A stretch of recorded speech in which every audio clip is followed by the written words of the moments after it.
Today, I'll be talking about neurodiverse leadership and navigating a complex caste system. Now, for definition's sake, we all know what neurodiversity is, but neurodiversity refers to the natural variation in neurological characteristics among individuals. It recognizes that there are differences in brain cognition and all of that, and that minds are wired differently. And these differences are the most important aspect here to remember is that these differences are important and valuable. And neurodiversity, as we know, encompasses all the traits that we know about ADHD, the autism, dyslexia, and so on. Now, when we talk about what the context of that in neuro leadership is, in leadership in general, we can recognize that neuro leadership refers to the leadership and practices that recognize the value and leverages the different unique strengths and differences and perspectives of neurodiverse individuals, those with neurological differences, and what those differences, what can they add to leadership in general. And sometimes it can be argued that this has been very overlooked in the past, but nowadays, awareness is increasing, and so new systems are being adapted for all neurodiverse individuals. So these differences, such as autism, ADHD, dyslexia, and others, this approach emphasizes inclusivity, adaptability, and the creation of supportive environments that enable neurodiverse individuals to thrive and contribute effectively to organizational goals. So, speaking of these systems that emerge in order to accommodate neurodiverse individual in the realm of leadership, the one of the bigger and wider recognized emerging systems now is understanding the complex system of adaptive systems. So complex adaptive systems are a set of dynamic systems composed of numerous interconnected and interdependent elements. Now, when I talked about the interconnected and interdependent elements, that's something that I'm going to touch upon later on, but that's a core trait of neurodiversity, the complexity that comes with that. So when we say complex adaptive systems, we can already see that there is a connection between how the neurodiverse mind works and how they may respond to these systems. So what these systems encompass is when we say interconnectedness, we mean elements within the systems that are interconnected, meaning if you make a change to one element, it will ripple out throughout the system. We also can see traits of what we call emergence. Emergence is the novel and unpredictable behaviors or patterns of emergence from the interactions that come from this kind of system. This system also is characterized by being self-organized. Now, when we say self-organized, we mean the capacity of the system to spontaneously organize itself as a response to the emergence of these adaptive models. And when we say adaptive models, we also can say adaptability can be the response to the internal and external changes, making them resilient, but also very challenging to manage. So already you can see how these types of systems can be too complex, sometimes too complicated, but this kind of creates the ground, the basis for why leveraging neurodiverse traits can help manage these systems. Because if we contrast this with the traditional leadership paradigm, and when I say contrast, I don't mean to critique the traditional leadership models, not at all. The traditional leadership models work for a reason. The neurodiverse leadership, what it does is simply adapt to the methods used in traditional leadership while also expanding it to be more inclusive of neurodiverse leaders. So when we say the traditional leadership, traditional leadership often, as we know, prioritizes the general traits like extroversion, charisma, assertiveness, and these are not necessarily always present in neurodiverse leaders.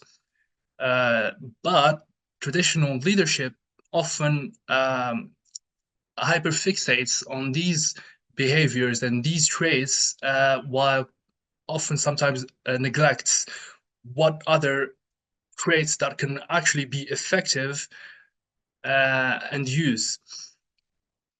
So what these traits can certainly be valuable as well. It's just when we talk about neurodiverse leadership, we are also seeing what else can we leverage? What else can we, well, for lack of better term, weaponize in a sense in neurodiverse leaders, so we can have more effective outcomes. So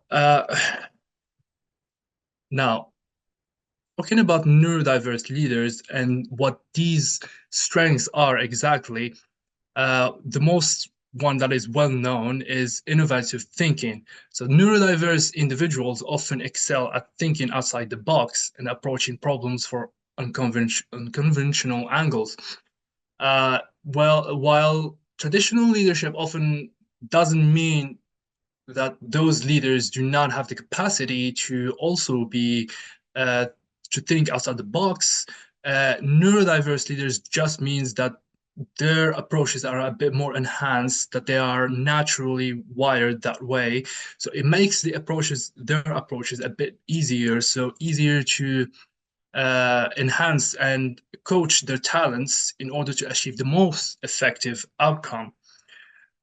For neurodiverse leaders as well, pattern recognition remains one of the most powerful and sometimes often recognized as a superpower. But it essentially is the ability to recognize and analyze complex patterns. And when we say analyze complex patterns and solving these types of problems, we can now see why it could be extremely effective for adaptive systems. So when we say adaptive systems, like we talked about earlier, uh, problems that emerge from unpredictable social behaviors or send behavior as well, or all of these complex elements that are found, say, within universities, like on an organizational level, on a managerial level, all these people, communities, everything, all how these systems interact with each other create very unpredictable behavior. But for the neurodiverse leaders, they have the innate ability to just perceive these patterns and see where they lead, which means the neurodiverse leadership has this type of innate skill to solve these problems, and like their minds are wired for these type of issues. While on the other hand, when we talk about traditional leaders, they're more focused on the problems that are more structured, more linear, and those that require a certain type of assertiveness and other traits that are generally associated with neurotypical individuals, which that's their, well, their strength lies. But as well as neurodiverse people can still be leveraged in other ways for more complex systems. This is to say that the traditional leaders and neurodiverse leaders rely on each other in a way to make the whole system work in their favor. Another trait for these neurodiverse leaders is the deep focus. Some neurodiverse individuals have the ability to hyper-focus on tasks of interest, leading to higher levels of productivity and expertise in specialized areas. And we see that a lot. We see that, for example, in the areas of research, a neurodiverse person would have this, say, if they have traits of autism, they hyperfixate on one topic, but it means that they have the ability to master it to a degree that is maybe hard to reach for anyone else. But when you create the environment for them to enhance this type of make it a bit more inclusive, then you can leverage their skills to achieve these kinds of outcomes to high degrees. And that's something that is required as well, that sometimes is often overlooked. So neurodiversity and leadership in general, neurodiverse leaders can bring fresh perspective and novel approaches to navigating the complexities of the adaptive systems, fostering creativity, adaptability, and innovation within university settings. Now, talk more about how we can leverage neurodiverse leadership.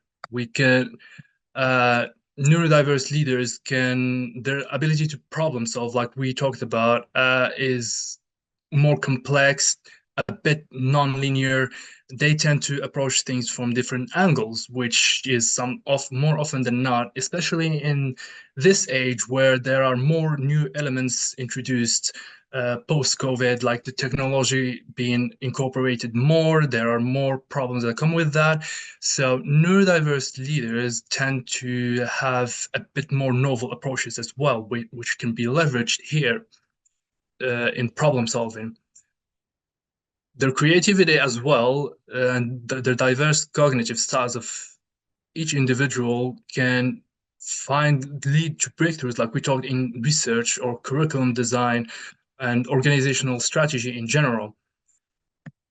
Inclusivity as well. Oh yeah, neurodiverse leaders, because they are often perceive themselves as underrepresented or misunderstood in a sense, they have this innate sense of justice. So neurodiverse leaders are one of the greatest champions that champion these new approaches for neurodiverse leaders.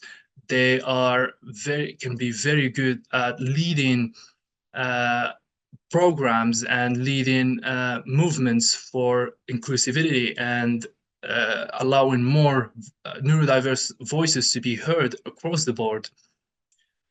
Now, neurodiverse leaders can also serve as role models, as mentors for neurodiverse students who sometimes these neurodiverse students do not even realize that they are neurodiverse in the first place, and think that their differences in how their minds work is an issue that no one else has. And it's not even an issue, it's just that there is an awareness that their mind works in a different way. So the neurodiverse leaders can often present themselves as these type of role models to really reflect and enhance the potential strengths in neurodiversity and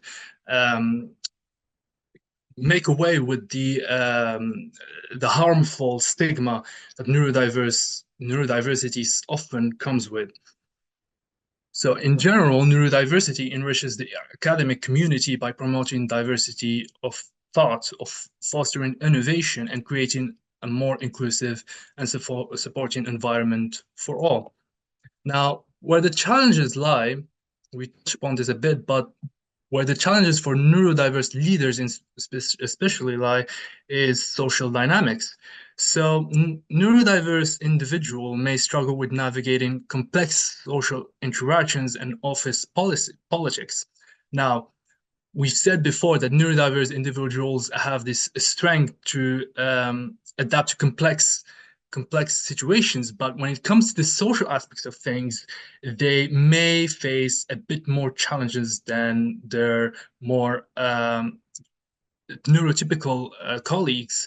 What we said earlier is that some neurotypical colleagues with their traditional aspect of leadership can often have the traits that we often emphasize a bit more, like communication, good social skills.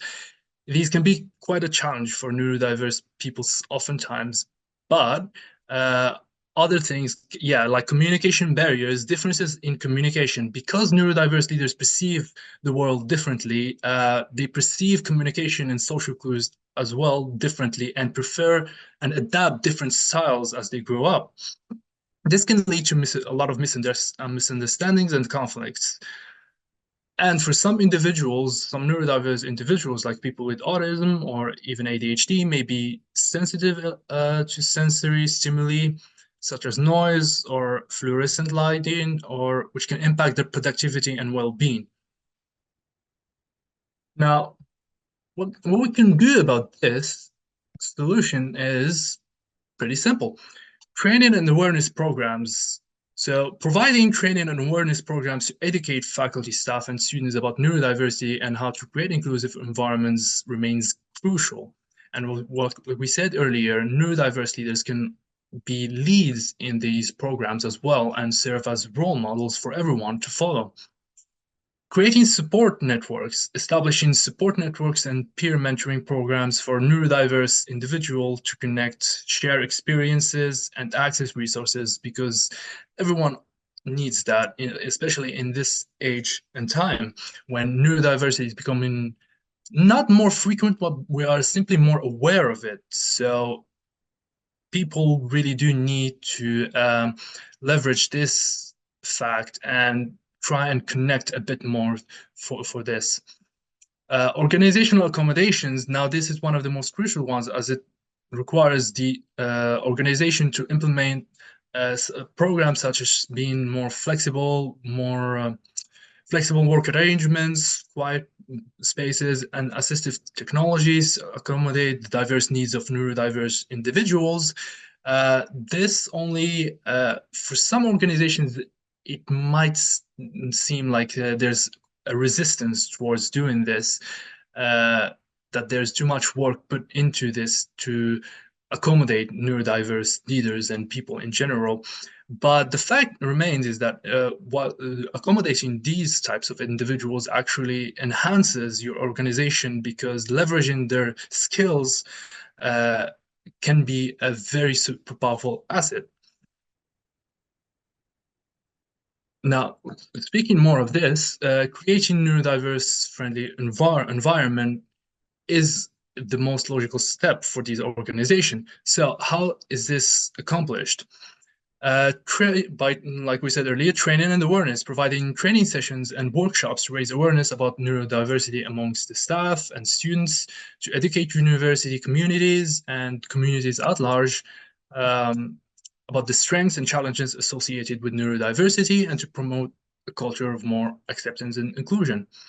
Another point is flexible policies and practices. A lot of policies and practices do not necessarily include neurodiverse individuals.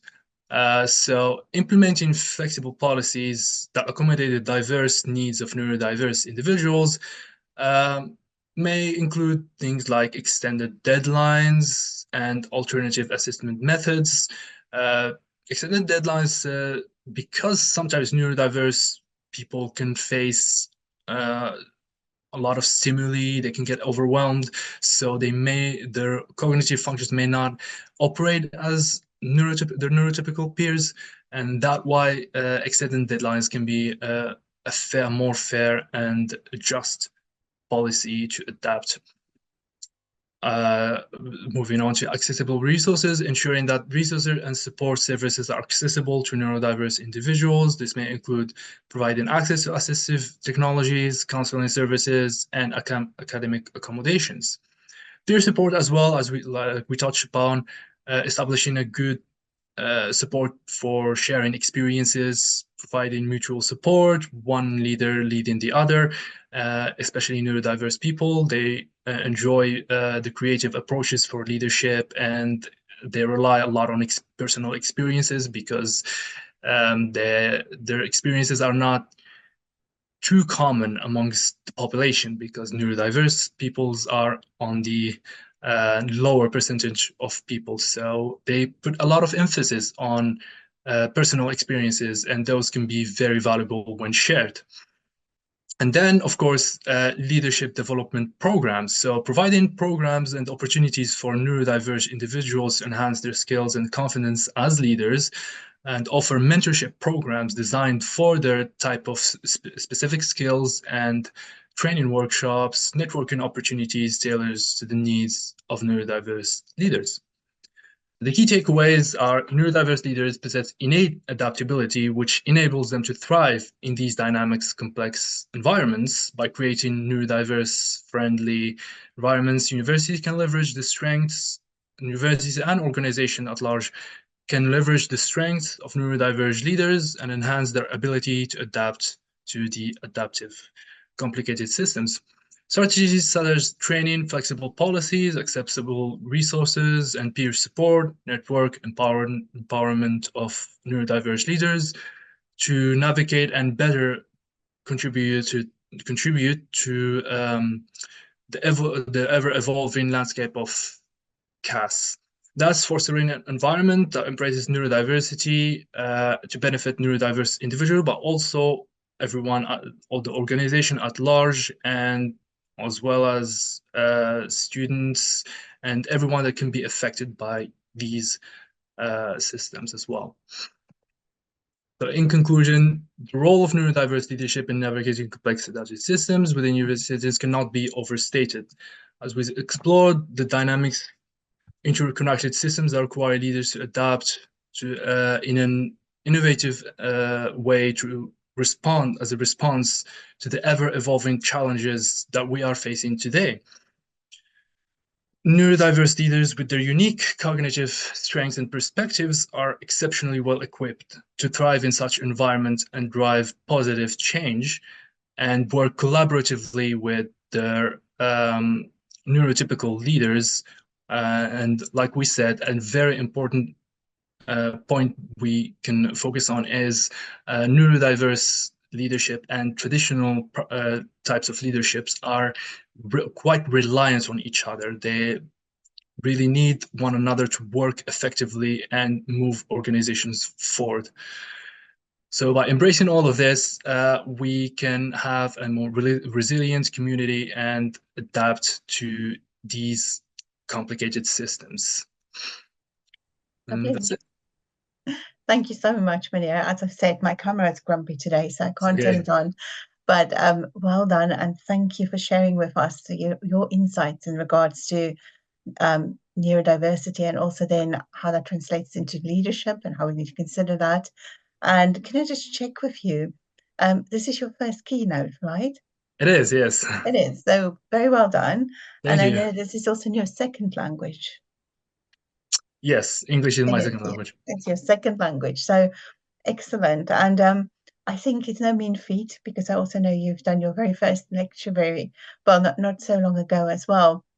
Yeah. And it's a great opportunity to develop these skills. But I just thought I'll let colleagues know you have been brilliant and very brave, and this is your very first time, and very well done. And I have a hand for questions. It's Derek. Yes. Good afternoon, Mounir. Thank you very much for that. It was very interesting. I'm curious if there's any stats or data out there about the proportion of neurodiverse leaders that we have in universities compared to what reported prevalence we have within the general population, to see whether there is any implicit barriers to neurodiverse leaders to grow and move up leadership within universities. Yeah, as you know, I'm currently researching this, and from what the data can tell is that neurodiverse leaders are not even, the problem is neurodiverse leaders are not even recognized as neurodiverse most of the time. So it skews with the data.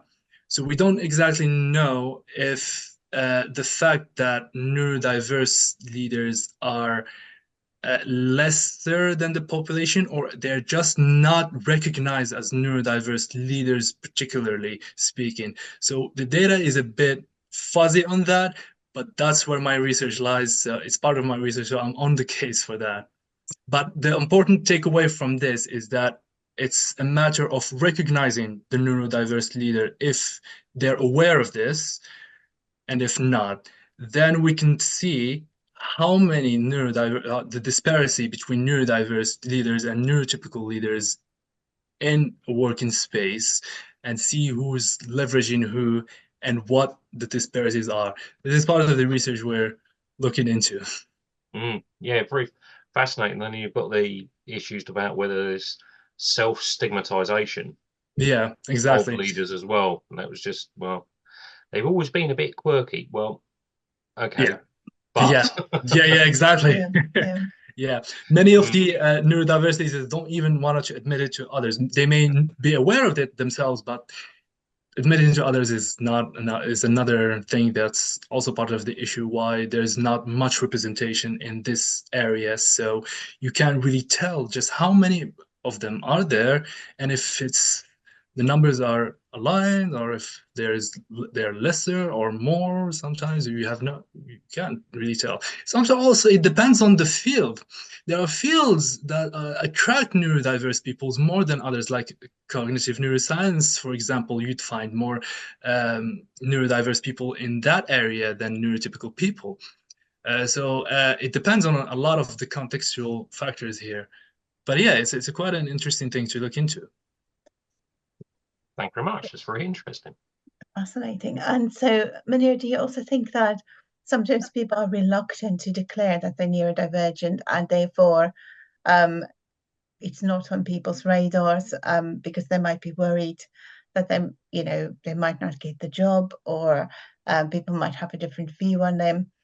Is there a sense of reluctance also to share it, even though people are, aware themselves that there are issues and that they need to have specific support, or that they can contribute in a certain way? Yes. What does the data show us around that? Absolutely. So from what I've found out is that a lot of neurodiverse individuals face a lot of stigma, especially when we say applying to a job, for example. They are extremely reluctant to apply. I had cases where individuals applied for the same job with one application included their neurodiverse background or neurodiverse state, and the other removed the the declaration that they're neurodiverse, and they got accepted for one and not the other. And if you can guess, they got accepted for when they omitted the fact that they're neurodivergent. And this is a lot can be said about autism, for example. When we talk about neurodiversity when we talk about neurodiversity in general, there's a spectrum for a lot of things, but it seems that people with autism can be struggling a bit more than, say, people with ADHD sometimes, because autism has this there's a very bad stigma attached to it. So this person that was rejected multiple times is autistic, but once they removed that, it was fine. As opposed to people who are ADHD, what the data shows is that sometimes it's a hit or miss. Sometimes people can starting to see that with ADHD people, there are strengths to leverage there, and sometimes they can see that there's too many I want to say maybe weaknesses, that perceived weaknesses is the more correct term. So yeah, so they face a bit less scrutiny than autistic people, but all of this contributes to the fact that it makes them very reluctant to declare themselves as neurodiverse and move on with their affairs like that. But yeah, this is part of the issue that's being explored. Thank you for that. And I suppose in a way that's also a barrier, because then we can't put in place support for colleagues to really flourish and excel. So ideally, we want to encourage people to be more open to it, but I can see that there's some apprehensions in potentially not getting the job and not moving on with their careers as well. So any other questions from colleagues from Mounir? I see Derek has written something in the chat as well. he's saying that he had neurodiverse trainees that struggle with whether to declare their neurodiversity on job applications as well. So there seems to be an alignment here with, what was just discussed. Yeah, and, exactly. Potential new teachers also applying for jobs. So do you want to just comment on that? Yeah, exactly. I wanted to say that when I was doing my academic assistant job, you had to declare how neurodiverse you were, and there were issues with that. I remember some colleagues of mine that were also teaching assistants at the time. They were from different neurodiverse backgrounds as well. A lot of them had dyslexia, some ADHD, some everything, and a lot of them got let go. And the critique was mostly about how they approached their work. But as we just discussed, neurodiverse people have a different way of approaching things. It doesn't make them less effective. It just makes them approach things differently. And if there's more awareness about that, this wouldn't be too much of an issue. But the lack of awareness or training programs specified for this created this kind of issue. When otherwise, it wouldn't have been too big of a deal if the school had this kind of perspective to accommodate them instead of just letting them go without warning at times. So this was an issue that have risen up quite a lot. And when I've spoken with these individuals about how they approached applying to different jobs and everything, they just said they just starting to omit everything. And yeah, it's kind of a bit of a rising issue at the moment, but a lot of research is expanding on this and shedding more light on the issue, and more programs are being implemented, rolling out. Yeah. So as we know, some organizations are really excited and adopt this greater insight into neurodiversity. For example, banking, who actually employ colleagues with autism to actually, really support in banking. So they do clearly play on those strengths where colleagues have that aptitude for maths and patterns and numbers, for example. So I suppose more needs to be done to make people aware of how we can play to the strengths of colleagues with neurodiversity, and also how they could be leading in fields as well to harness that more effectively. Exactly. Yeah. So thank you for joining us tonight. Thank you so much. Brilliant. Thank you for the opportunity, and thanks everyone for all the kind words in the chat.